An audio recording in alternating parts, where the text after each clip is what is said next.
अस्सलाम वालेकुम friends, welcome to our YouTube channel और उम्मीद है आप सब लोग खैरियत से होंगे। आज की इस वीडियो में मैं आपके सवालों के जवाब दूंगा, आपके कमेंट्स के जवाब दूंगा ताकि हम सब लोगों के नॉलेज में, हम सब की इन्फॉर्मेशन में इजाफा हो। तो देखते हैं आज का पहला कमेंट। ये कमेंट किया है, इनका नाम है अजहर शाह और वो लिखते हैं कि फ़हद कितनी एज तक किड्स के पैसे मिलते हैं और जब अपना वीज़ा जॉब का मिल जाए तो फैमिली का वीज़ा कैसे अप्लाई करेंगे? बिकॉज कंपनी तो सिर्फ आपका वीज़ा देगी। फैमिली का प्रोसीजर भी बता दें कि वो कैसे मिल सकता है ताकि सब एक साथ कनाडा आ सकें, प्लीज़ गाइड। इसके जो 2-3 सवाल हैं इस मैसेज के, मैं आपको उनके सब के जवाब वन बाय वन दे देता हूँ। पहले उन्होंने पूछा कि बच्चों को किस एज से पैसे मिलते हैं। तो जैसे ही बच्चा पैदा होता है, गवर्नमेंट ऑफ कनाडा उसके हर महीने के पैसे उनके पेरेंट्स के अकाउंट में भेजना शुरू कर देती है। ये पैसे तकरीबन $650 के आसपास होते हैं एक बच्चे के। जितने बच्चे होंगे उतनों से आप पैसों को मल्टीप्लाई कर लें और ये पैसे मिलते रहते हैं 18 साल की उम्र तक, पैदा होने से लेकर 18 साल की उम्र तक। इसके अलावा अगर आप कनाडा आते हो और आपके पहले से बच्चे हैं, उनको साथ लेकर आते हो, तो जैसे ही आप उनको साथ लेकर आओगे या आने के साथ ही उनके पैसे शुरू हो जाएंगे। आपके जिन भी बच्चों की एज 18 साल से कम है, उनको आप जैसे ही यहाँ साथ लेकर आओगे उनके पैसे शुरू हो जाएंगे, हर बच्चे के $650 के आसपास, और ये मिलते रहेंगे 18 साल की उम्र तक। और आपका दूसरा सवाल है फैमिली वीज़ा के बारे में। ऐसा है कि जब आप कनाडा का वीज़ा अप्लाई करते हो, वर्क वीज़ा, तो आपको जो आपका एम्प्लॉयर है वो सपोर्टिंग डॉक्यूमेंट प्रोवाइड करता है। या तो आपका एम्प्लॉयर सबमिट करेगा या आप सबमिट करोगे।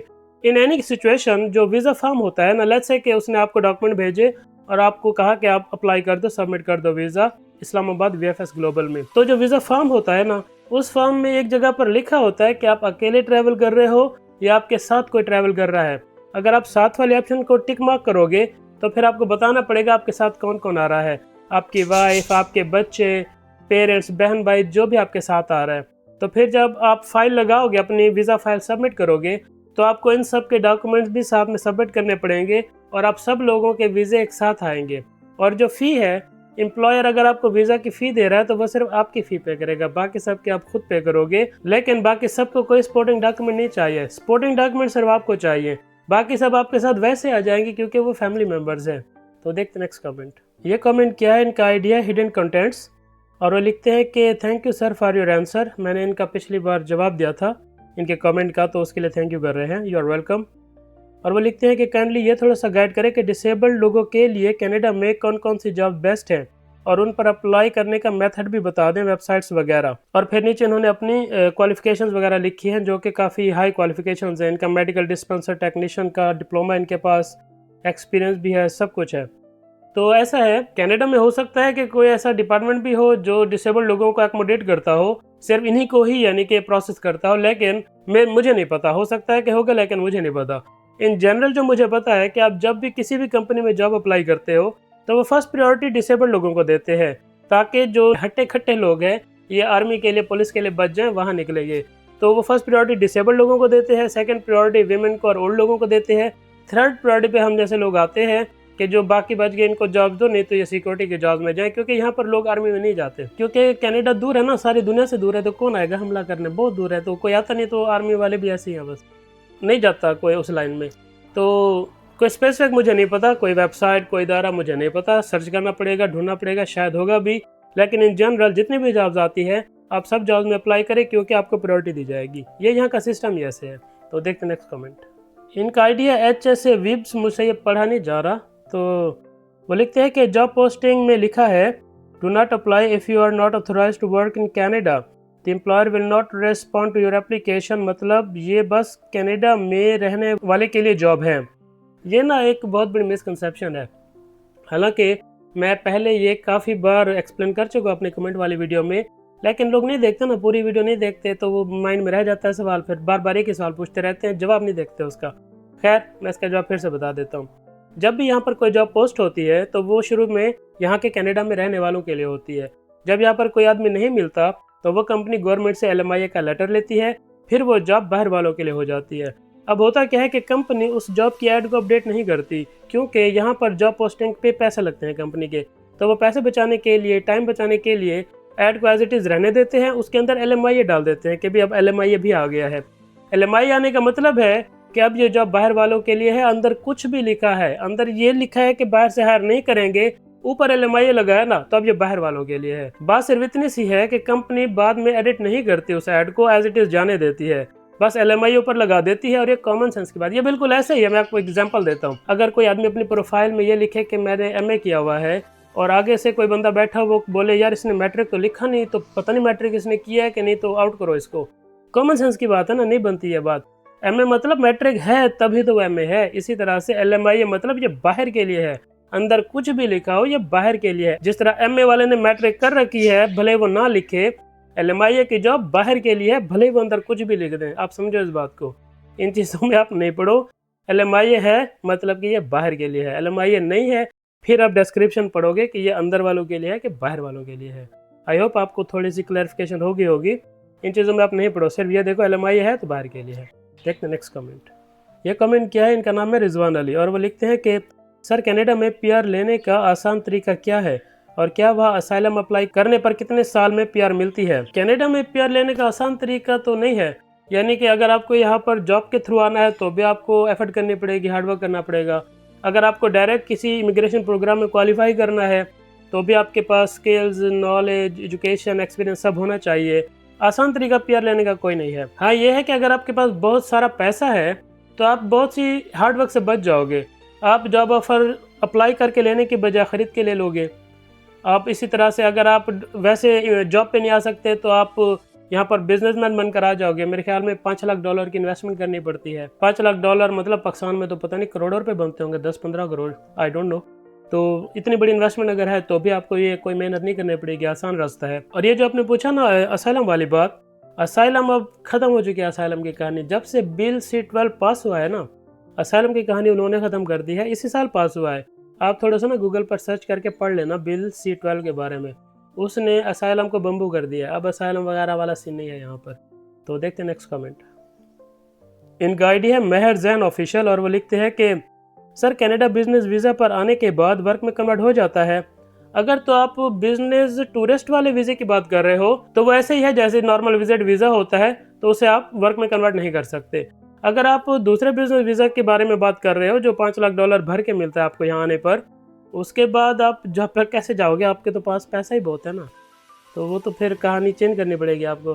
तो नहीं, ऐसा नहीं है, आप कन्वर्ट नहीं कर सकते। तो देखते नेक्स्ट कमेंट। ये कमेंट क्या है, इनका नाम है मोहम्मद हमजा, और वो लिखते हैं कि अस्सलाम वालेकुम फाद भाई। वालेकुम सलाम। मैंने पहले भी कमेंट किया था, आपने रिप्लाई नहीं किया, काइंडली मुझे बता दें। विजिट वीज़ा पर आके जॉब मिल जाती है और वर्क परमिट मिल जाता है, और मैं पाकिस्तान में इंश्योरेंस कंपनी में एज अ बिलर वर्क कर रहा हूँ, तो कनाडा में इसकी कोई जॉब मिल जाती है? काइंडली मुझे इसका रिप्लाई कर दे, थैंक्स। विजिट वीज़ा के बारे में तो मैं बिल्कुल क्लियर हूँ कि जिस तरह आप पाकिस्तान बैठकर यहाँ जॉब अप्लाई करते हो, अगर आप विजिट पर आओगे तो यहाँ पर भी यही होगा, यहाँ बैठकर आप जॉब अप्लाई करोगे। ऐसा तो नहीं है ना कि आप कंपनी में चले जाओगे, नहीं आने देते, एंटरटेन नहीं करते। तो प्रोसेस सेम रहेगा, आप पाकिस्तान से अप्लाई करो या यहाँ से अप्लाई करो। अगर कोई कंपनी आपको हायर करने का इरादा कर भी ले तो भी उसको लंबी गेम में जाना पड़ेगा। पहले वो एक जॉब की ऐड निकालेगी, उस ऐड पर वो महीना, 2 महीने, 3 महीने वेट करेगी कि कोई अप्लाई ना कर दे। किसी एक ने भी अप्लाई कर दिया तो आपका नंबर नहीं लगेगा तब तक, जब तक कि वो जॉब खाली नहीं जाती कि कोई अप्लाई ही ना करे।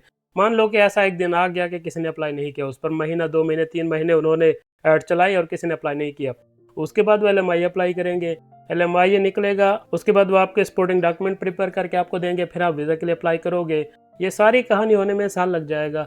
तो आप समझ रहे हो ना, कॉम्प्लिकेटेड है चीज़ें। तो ये जो विजिट वाली कहानी है ना, दुबई, सऊदी, कतर के लिए ठीक है, कनाडा के लिए नहीं है ठीक। पता नहीं क्यों लोगों को ये बात समझ में नहीं आ रही।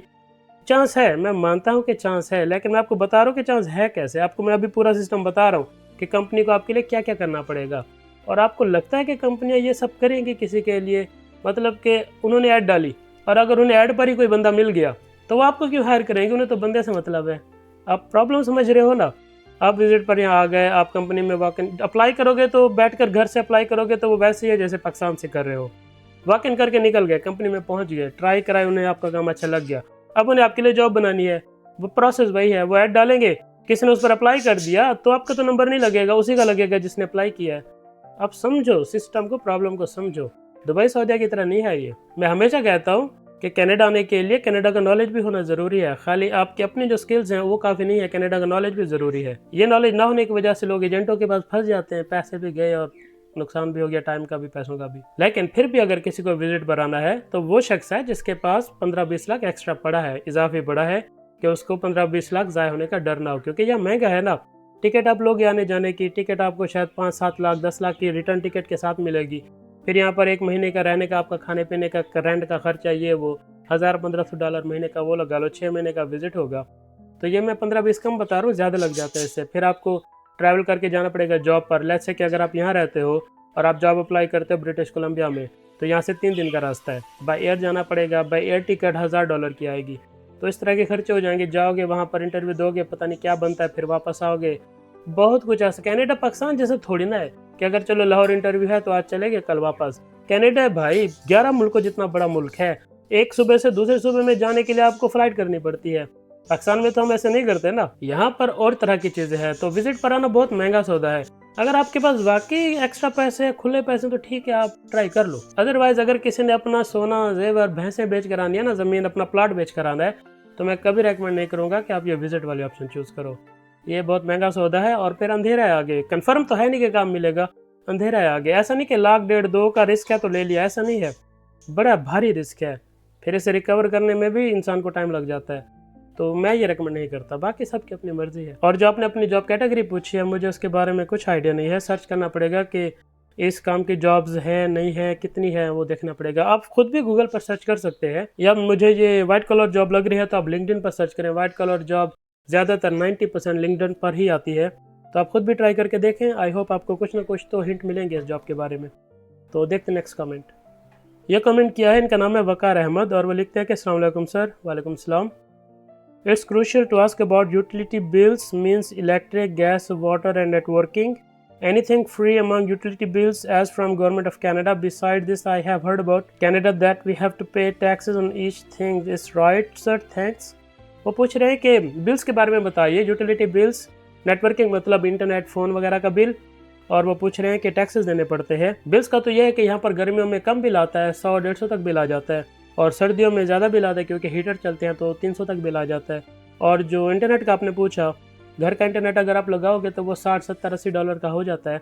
और मोबाइल फ़ोन जो है यहाँ पर पोस्टपेड होते हैं सारे, और पोस्टपेड का पैकेज आपको $35-40 से मिल जाता है।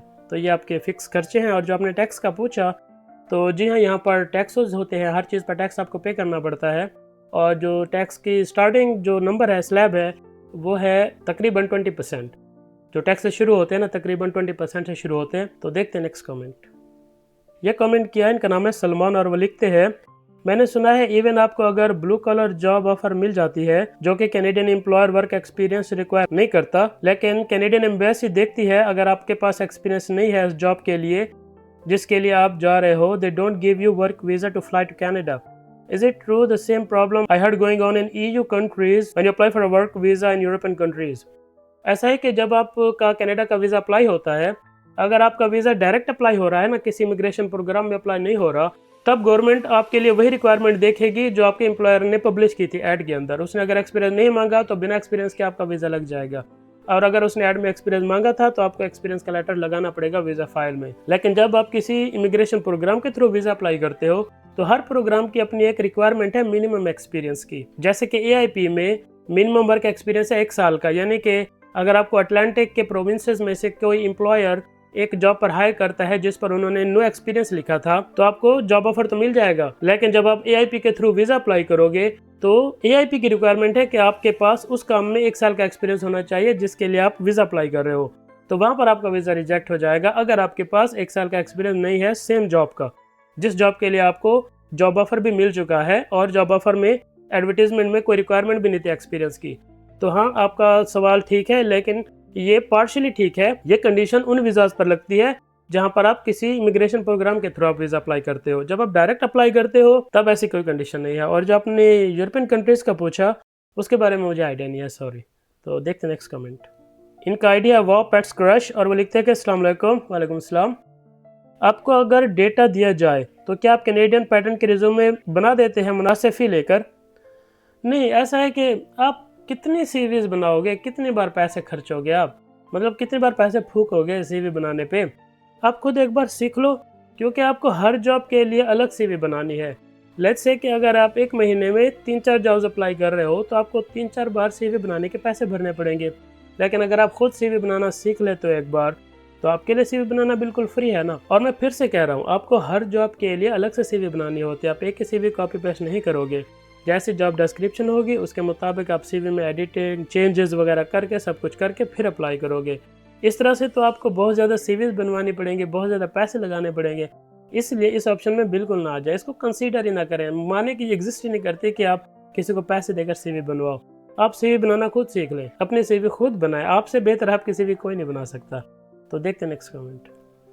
ये कमेंट किया, इनका नाम है गुलाम मुर्तज़ा और वो लिखते हैं कि मैं अपनी एजुकेशन ज़्यादा ना लिखे, मैट्रिक लिखे रिज्यूम में। भाई एक वीडियो में आपने बताया था कि अगर आप लेबर की जॉब के लिए अप्लाई कर रहे हैं लेकिन इसी के लिए अपनी पूरी एजुकेशन बताएं। हाँ, ये ट्रिकी पार्ट है, आपको अपनी एजुकेशन को वाइजली प्ले करना है। जब आपको जॉब लेनी हो, कोई छोटी जॉब लेनी हो जिसके लिए उन्होंने एजुकेशन मांगी ही नहीं, तो अगर आप MA लिख दोगे ना तो प्रॉब्लम हो जाएगी, वो कहेंगे ये ओवर क्वालिफाइड है। तो आप अपनी छोटी वाली एजुकेशन शो कर लो, मैट्रिक FA कुछ भी। और बाद में जब आप PR अप्लाई करोगे तो आपको ECA चाहिए होगा, तो ECA आप अपना हाईएस्ट एजुकेशन का कर लेना। ये इलीगल नहीं है, गैर कानूनी नहीं है, बिल्कुल भी नहीं है। आपने CV में ये नहीं लिखा था कि मैं मैट्रिक हूँ, मैं MA नहीं हूँ, आपने ये तो लिखा ही नहीं कि मैं MA नहीं हूँ, बस आपने बताया नहीं कि आपकी एजुकेशन क्या है। इसी तरह ECA जब आप करोगे तो आप अपनी हाईएस्ट डिग्री का ECA करो और फिर यहाँ की PR ले लो। तो ये दोनों अलग चीज़ें हैं, इनको अलग अलग आपने प्ले करना है। जॉब के मुताबिक अपनी एजुकेशन को, अपनी एज को यूज़ करें। आपको ओवर क्वालिफाइड होने से भी बचना है जॉब लेने के लिए। तो देखते हैं नेक्स्ट कमेंट। ये कमेंट भी गुलाम मुर्तज़ा का है और वो लिखते हैं कि भाई एक वीडियो में आपने बताया था कि जब कोई बंदा अपने मुल्क से कनाडा आता है तो उसके पास ज़रूरत के मुताबिक कैनेडियन करेंसी भी होनी चाहिए, जैसे 1000 कैनेडियन डॉलर से लेकर 2500 कैनेडियन डॉलर्स तक, ताकि इसका पहला महीना अच्छा गुजरे। ये कंडीशन जॉब वालों के लिए नहीं है। जब आप जॉब के लिए आ रहे हो तब तो आप यहाँ आते साथ ही 2-3 दिन, मतलब 2 दिन तो आप सोने में गुजार दोगे, जेट लैग लगता है ना, सारा सिस्टम उल्टा हो जाता है। तो लेट्स से कि एक हफ्ते बाद से आप जॉब पे लग जाओगे तो आपको पैसे मिलने शुरू हो जाएंगे। और यहाँ पर सैलरी हर 2 हफ्ते बाद मिलती है, महीने वाला नहीं, हर 2 हफ्ते बाद पैसे मिलते हैं। तो आपको तो फिर कुछ लाने के साथ पैसों की ज़रूरत है नहीं। ये उन लोगों के लिए था जो या तो डायरेक्ट रेजिडेंसी की इमिग्रेशन करके आते हैं क्योंकि उनके पास जॉब तो है नहीं, यानी कंडीशन होती है जॉब के साथ भी आ सकते हो, बिना जॉब के भी आ सकते हो। तो अगर बिना जॉब के आ रहे हो तो पैसे तो लाने पड़ेंगे खर्चे पानी के लिए। या फिर अगर कोई विजिट पर आता है जॉब ढूंढने या जैसे भी घूमने फिरने, फिर आपको पैसे साथ लाने पड़ेंगे। अगर आप वर्क के लिए आ रहे हो ना, आप बिना पैसों के आ जाओ, कोई नहीं, यहाँ आकर काम ही तो करना है, फिर पैसे मिलने शुरू हो जाएंगे। वैसे मैंने कह दिया था कि $1000 1500 इसलिए हो कि आने के बाद यहाँ के मौसम के हिसाब से आप कपड़े लोगे, जूते लोगे, घर का कुछ सामान अपने हिसाब से लोगे, तो थोड़े बहुत पैसे लग ही जाते हैं। तो हो पड़े तो अच्छी बात है, फिर वैसे भी सफ़र है ना, सफ़र में पैसे साथ रखने चाहिए, अदरवाइज रिक्वायरमेंट कोई नहीं है, ज़रूरत नहीं पड़ती। तो देखते नेक्स्ट कमेंट। इनका आईडी है इसुजू मैकेनिक और वो लिखते हैं कि भाईजान एक बात बताना, जिसके पास बस हुनर है और तालीम नहीं है वो भी आ सकता है या नहीं? जी बिल्कुल आ सकता है, तालीम की तो नहीं है कंडीशन। ऐसी बहुत सी जॉब्स हैं जिनके लिए वो तालीम नहीं मांगते, वो बस आपके पास एक्सपीरियंस हो। बहुत सी जॉब हैं जिनमें एक्सपीरियंस भी नहीं मांगते, लेकिन जो अपने हुनर की बात किया ना, हुनर वालों की कदर देखने तो कनाडा में है हुनर वालों की कदर।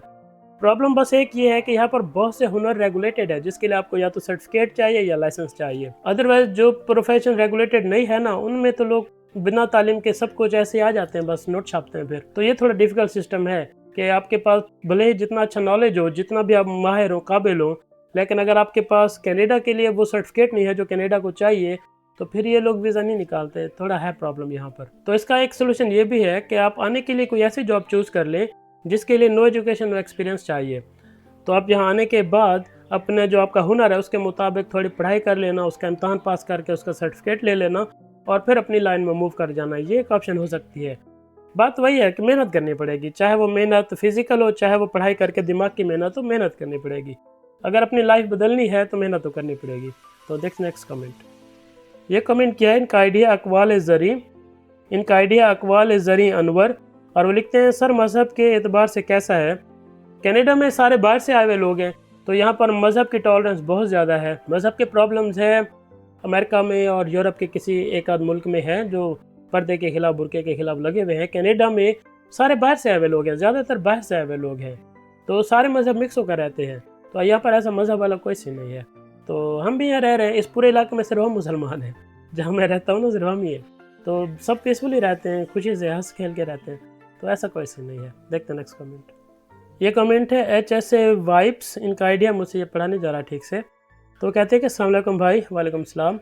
सबसे पहले तो मैं आपकी वीडियोस रेगुलरली देखता हूं और आपकी मेहनत और तजुर्बे की इज़्ज़त करता हूं। आप मुझसे काफ़ी ज़्यादा एक्सपीरियंस्ड हैं, इसलिए मेरी बात को सिर्फ एक सवाल या डिस्कशन समझें। मैंने इस कंपनी और कनाडा गवर्नमेंट के रूल्स को थोड़ा चेक किया था, लेकिन मुझे ऐसी कोई ऑफिशियल इन्फॉर्मेशन नहीं मिली कि ये कंपनी बिना LMIA या किसी LMI एग्ज़ाम प्रोग्राम का डायरेक्टली फॉरेन वर्कर्स को हायर कर सकती हो सकता है मेरे पास मुकम्मल इन्फॉर्मेशन ना हो। अगर आपके पास कोई ऑफिशियल सोर्स या अपडेट हो प्लीज़ शेयर कर दें, हम सबको भी फ़ायदा होगा। अल्लाह आपको कामयाबी दे और लोगों की रहनुमाई करने का अजर दे, आमीन। ऐसा है कि आप McCain Irving वगैरह की बात कर रहे हैं, तो उनके पास गवर्नमेंट का अप्रूवल है। आपको शायद वो गूगल करने से नहीं मिला, आप सही कह रहे हो, लेकिन इनके पास अप्रूवल है और उस अप्रूवल की एक्सपायरी डेट भी है नवंबर 2027। अगर अप्रूवल एग्जिस्ट ना करता तो उसकी एक्सपायरी भी ना होती। एक्सपायरी है क्योंकि अप्रूवल है। आप समझ रहे हो ना सिचुएशन को, अप्रूवल है इसीलिए तो एक्सपायरी है। गवर्नमेंट ऑफ कनाडा ने इन दो के अलावा भी और बहुत सी कंपनीज को अप्रूवल दे रखा है LMI एग्जाम का। ये सिर्फ दो नहीं है, और भी बहुत सारी कंपनीज है। आप सर्च करें आपको मिलेंगी चीज़ें। अगर कोई चीज़ सर्च में नहीं मिलती इसका मतलब ये नहीं कि वो एग्जिस्ट नहीं करती। ऐसी बहुत सी चीज़ें हैं जो आपने नहीं देखी होंगी लेकिन वो एग्जिस्ट तो करती है। इसके अलावा जब मैं अरविंग की, McCain वगैरह की जॉब डालता हूँ ना, इसी कंसर्न की वजह से ना कि शायद लोगों को सर्च करने में ना मिले, तो मैंने खुद गूगल पे सर्च किया और फिर वो जो मुझे सर्च रिजल्ट आया था मैंने उसका स्क्रीनशॉट भी लगा दिया उसके अंदर। आपने पता नहीं वो पढ़ा नहीं या शायद आप स्किप करके डायरेक्ट जॉब पर चले जाते होगे। तो शुरू में जो मैं इंट्रो दे रहा होता हूँ ना McCain Irving वगैरह का, उसमें मैंने वो स्क्रीनशॉट सर्च करके लगाया था। शुरू वाली वीडियोस में मैं वो नहीं लगाता था, लेकिन जब मैंने देखा ना कि लोगों को चीज़ें सर्च करने से नहीं मिल रही, तो मैंने खुद से सर्च करके वो स्क्रीनशॉट लगा दिया था उसके अंदर। आप अगर पूरी वीडियो देखोगे तो आपको शुरू में वो मिल जाएगा जिस पर मैंने गूगल सर्च की थी और उसमें ये सारा लिखा हुआ आता है कि ये LMI एग्जाम हायर कर सकती है। आप भी सर्च करोगे तो आपको चीज़ें मिलेंगी, ऐसी कोई बात नहीं है, टेंशन वाली बात नहीं है। ये LMI एग्जाम ही है, मैं पूरी तसल्ली करके बैठा हूँ, डोंट वरी। तो देखते नेक्स्ट कमेंट। ये कमेंट किया इनका आइडिया उज़ैर खान और वो लिखते हैं कि अस्सलाम वालेकुम फ़ाद भाई। वालेकुम सलाम। बहुत जज़ाकल्लाह, आप इतना तफसीली और अच्छे से गाइड करते हैं। आपने बताई थी वीडियो में कि एक जॉब में रिजेक्ट होने के बाद उस जॉब में अप्लाई ना करें बल्कि डिफरेंट जॉब में अप्लाई करें। फिश प्रोसेसिंग वर्कर की जॉब है, मेरा एक्सपीरियंस भी से रिलेटेड, मैंने फूड प्रोसेसिंग में काम किया हुआ है। अब मैं डिफरेंट जॉब में अप्लाई करूंगा तो मेरे चांसेस बहुत कम होंगे ना। आपने बताया था ऐसी जॉब्स अप्लाई करें जो आपसे सिमिलर हो, वही मैं कर रहा हूँ। तो न्यू वैकेंसी आती है सिमिलर पोस्ट के लिए, बट इसका लोकेशन डिफरेंट होती है और ID नंबर डिफरेंट होता है, मैं अप्लाई कर देता हूँ। इनका दूसरा सवाल भी है, मैं पहले इनके पहले सवाल का जवाब दे दूं। मेरे ख्याल में ये मिसकम्युनिकेशन हुई है। डिफरेंट जॉब पर अप्लाई करने का मतलब ये था कि भले ही सेम जॉब आए लेकिन उसकी ऐड नहीं आए। जिस एक ऐड पर आप अप्लाई कर चुके हो और अगर आपको उन्होंने रिजेक्ट कर दिया है तो सेम ऐड पर फिर अप्लाई नहीं करना है। आपने एक बार फिश प्रोसेसिंग पर अप्लाई किया, उन्होंने फॉर एग्जाम्पल रिजेक्ट कर दिया, अगर 2-3 दिन बाद, हफ्ते बाद फिर से फिश प्रोसेसिंग की जॉब आ जाती है तो आप फिर से अप्लाई करो। सेम वाली पे नहीं करनी है, नई जॉब पर अप्लाई करो, भले ही वो जॉब सेम ही हो, काम सेम ही हो। मैंने इस तरह से कहा था। मैंने ये नहीं कहा था कि फिश प्रोसेसिंग एक बार फेल हो गई है तो अब आप फिश में ना करो, आप किसी और प्रोसेसिंग, किसी मीट की, किसी और चीज़ की प्रोसेसिंग में करो, ऐसा नहीं है। बस उस ऐड पर फिर से अप्लाई नहीं करना है। और आपने जो लिखा ना कि डिफरेंट ID नंबर वाली ऐड पर आप अप्लाई कर रहे हो, बिल्कुल सही कर रहे हो, मैंने भी यही कहा था, आप बिल्कुल सही कर रहे हो। तो आपका दूसरा सवाल है, इनका दूसरा सवाल काफ़ी लंबा सा है तो वो मैं पढ़ के आपको उसका डायरेक्टली जवाब बता देता हूँ। इस सवाल में वो पूछ रहे हैं कि मैंने जो अपनी CV है उसको मैंने ATS पर भी चेक किया था, 80+ स्कोर आया, फिर भी ये अरविंग वाले और McCain वाले रिजेक्ट कर रहे हैं। तो आप बताइए कि क्या वो सॉफ्टवेयर चेक करता है या कोई इंसान चेक करता है। देखें, इनिशियल स्टेजेस पर एक सॉफ्टवेयर होता है जो आपकी CVs को सॉर्ट करता है और जो बिल्कुल फुदू CVs होती हैं वो साइड पर चली जाती हैं और जो अच्छी CVs होती हैं वो एक साइड पर चल जाती है ह्यूमन वेरिफिकेशन के लिए। जैसे कि आप बता रहे हो कि आपकी CV का ATS 80+ है, तो ये तो हो ही नहीं सकता कि आपको सॉफ्टवेयर फेल कर दे। आप ज़रा लॉजिकल सोचो, अगर आपकी CV जॉब डिस्क्रिप्शन से 80% प्लस मैच कर रही है तो सॉफ्टवेयर तो उसे फेल कर नहीं सकता। सेंस नहीं बनती ना। वो उसको शॉर्टलिस्ट कर लेता है, फिर सेकंड फेज पर जब कोई ह्यूमन चेक कर रहा होता है तो वो उसको रिजेक्ट कर रहा है। क्योंकि अगर ये ह्यूमन तक ना जा रही होती, खाली सॉफ्टवेयर ही ये काम कर रहा होता, तो फिर सॉफ्टवेयर ऐसा फुदू सॉफ्टवेयर किस काम का जो 80+ वाली को भी शॉर्टलिस्ट नहीं कर पा रहा। मतलब सेंस नहीं बनती। तो आपका डाउट ठीक है कि ये लोग सॉफ्टवेयर यूज़ करते हैं, लेकिन मुझे लगता है कि सॉफ्टवेयर से आप किसी भी आगे निकल रही है। अदरवाइज 80+ को अगर सॉफ्टवेयर नहीं उठाएगा तो फिर किसको उठाएगा? It doesn't make any sense to me. तो देखते हैं नेक्स्ट कमेंट। ये कमेंट क्या है, इनका आइडिया इसुजू मैकेनिक और वो लिखते हैं कि अस्सलाम वालेकुम भाई, मैं सऊदी अरेबिया में हूँ, मैकेनिक हूँ, मेरे पास 15 साल प्लस का heavy duty diesel mechanic experience है और मैं एक सऊदी अरब की कंपनी है, उसका नाम इन्होंने लिखा है कि उसमें मैं काम करता हूँ। मेरे पास कोई डिप्लोमा नहीं है, लेकिन मेरे पास मेरा यूट्यूब चैनल है मैकेनिकल, जिससे मैं आपको कमेंट कर रहा हूँ। तो मैं कैसे कनाडा आ सकता हूँ, प्लीज़ बताना, थैंक यू सर। आपका पिछला मैसेज भी इसी से रिलेटेड था जिसमें आपने बताया था कि आपके पास नॉलेज बहुत ज़्यादा है और जो कि अब लग भी रहा है आप बहुत ज़्यादा एक्सपीरियंसड हो, सऊदी अरब में काम करते हो, लेकिन सर्टिफिकेट वगैरह आपके पास नहीं है, तो सेम आंसर जो मैंने आपको पहले बताया कि कनाडा में अगर तो आपका जो जॉब है ये रेगुलेटेड प्रोफेशन है तो इसके लिए तो सर्टिफिकेट चाहिए ही चाहिए, उसके बिना तो काम नहीं कर सकते, जॉब आप नहीं कर सकते, वर्क वीज़ा भी नहीं निकलता। तो ऐसी सिचुएशन में सिर्फ यही एक हल बचता है कि पहले आप किसी दूसरी जॉब पर आओ, फिर यहाँ स्टडी करो, एग्ज़ाम पास करो, सर्टिफिकेट लो और फिर अपने फील्ड में मूव कर जाओ। और दूसरी जॉब मतलब वो जॉब जिनमें एक्सपीरियंस नहीं मांगते, जिस तरह लेबर की वगैरह की जॉब्स होती हैं इस तरह की, तो वो एक ऑप्शन बचती है। तो देख नेक्स्ट कमेंट। इनका आइडिया कमर खान और वो लिखते हैं कि अस्सलाम वालेकुम फ़ाद भाई। वालेकुम सलाम। एक मेरा दोस्त है, उसकी बात चल रही है, फार्म कंपनी से बात चल रही है लेबर वर्क में, और पासपोर्ट और करेक्टर पुलिस सर्टिफिकेट भी वाटरमार्क करके भेजा है और ईमेल पर ही बात चल रही है। फिर एचआर ने क्वेश्चन भेजे 2 दिन पहले, ईमेल पर ही क्वेश्चन का भी जवाब भेज दिया। अब क्या वो LMI अप्लाई करेंगे या अभी वो टाइम देंगे? प्लीज रिप्लाई करके रहनुमाई कर दें। अक्सर ऐसा होता है कि जब कंपनी बाहर हायर करना शुरू करती है तो हायरिंग से पहले ही वो LMI की एप्लीकेशन डाल देती है, क्योंकि टाइम लगता है ना उसमें भी कुछ महीने लग जाते हैं रिप्लाई आने में, अप्रूवल आने में, तो वो पहले ही डाल देती है। तो आपकी कंपनी जो आपसे कम्युनिकेट कर रही है उन्होंने LMI के लिए पहले रिक्वेस्ट डाल दी होगी, तो जैसे इधर आपको वो फाइनल करेंगे उधर से LMI आ जाएगा, भेज देंगे आपको और फिर वो वीज़ा में चला जाएगा। तो मोस्टली LMI पहले से सबमिट हो चुका होता है, उसकी एप्लीकेशन पहले से सबमिट हो चुकी होती है, तभी कंपनियां बाहर हायर करने के लिए कोशिश करती है। क्योंकि अगर गवर्नमेंट LMI ही नहीं देगी तो बाहर ये इंटरव्यू करके क्या करेंगे, ऐड बाहर चला कर क्या करेंगे, जब गवर्नमेंट ने अलाउ ही नहीं किया तो फिर तो सारी ये मेहनत, टाइम जाए, पैसा जाए, तो ऐसा तो कंपनी नहीं कर सकती। तो LMI वाला काम वो पहले करके रखती है। तो देख नेक्स्ट कमेंट। इनका नाम है मोहम्मद सईद और वो लिखते हैं कि अगर अप्लाई करते रहो और कोई कंपनी रेस्पॉन्स ना करे तो कोई लीगल तरीका है कनाडा आने का?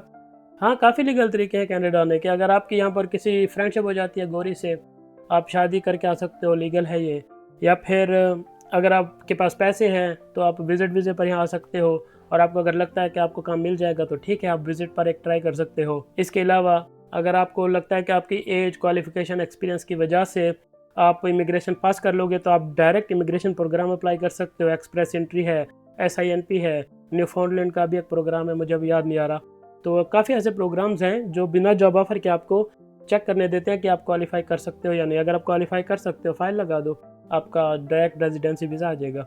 तो ऐसे ऑप्शंस होती है कि अगर आपको जॉब ऑफर नहीं मिल रहा तो आप इस तरह भी आ सकते हो। आप देखिए, आप गूगल पर सर्च करें, आपको ऑप्शन मिलेंगी। तो देखते हैं नेक्स्ट कमेंट।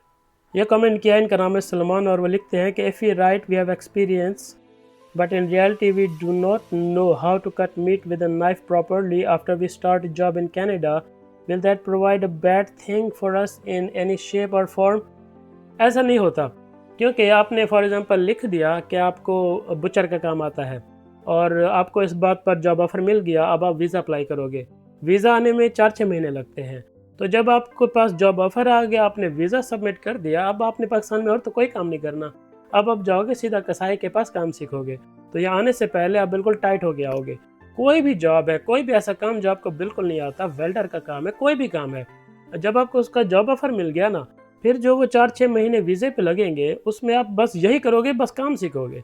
तो ये आने से पहले आप बिल्कुल रेडी होकर एकदम शार्प ब्लेड बन गया होगे। कोई मतलब बहुत ही बड़ा कोई बेवकूफ़ होगा कि जो जॉब ऑफर आने के बाद भी वो काम ना सीखे जिसके लिए वो आ रहा है। ऐसा कोई भी नहीं होता, कोई एक शख्स भी ऐसा नहीं होता कि वो इतनी बड़ी गलती करे कि जॉब ऑफर आ गया, वीज़ा लगने गया हुआ और वो काम ना सीखे। ऐसा कोई भी नहीं होता, ये बात सेंस में नहीं आती ना।